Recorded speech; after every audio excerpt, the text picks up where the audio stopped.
So another thing that Concordia led me to feel, and maybe it was the specific courses that I took, but I felt like there should be an emphasis in being a minority or relating to identity, because Canada is very apologetic for exploitations that happen, you know, and so there's so much identity theory and political identity theory that I never felt like it was okay as a cisgendered white, like middle class Jewish girl to kind of talk about my identity. It felt vapid, it felt unimportant, and it didn't feel worth talking about. It felt more important to talk about sexual identity issues and being non-normative. And I am, in a lot of ways, a majority.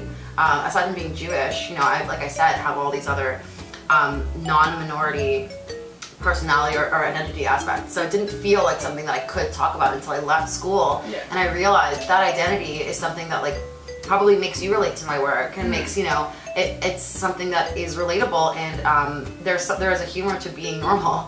There's something hilarious about being a basic person in a world where difference is so championed. And I don't think I'm not different or that I am normal. There's no definition of that.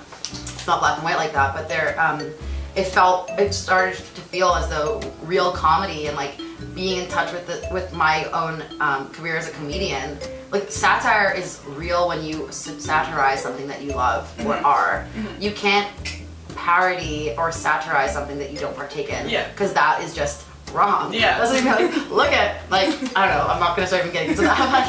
You know, look at straight people, they're the worst. Like, if I wasn't, or something, you know what I mean? Like, you cannot sit back and satirize something unless you're gonna be like an offensive comedian. That's fine. But as an artist, I decided to look into what it is that I partake in honestly, which is like narcissistic selfie culture, Jewish American princessdom, and like being a cisgendered white girl, you know. And so for me, that's how I identify, and in order to satirize it and critique what is problematic about those identity,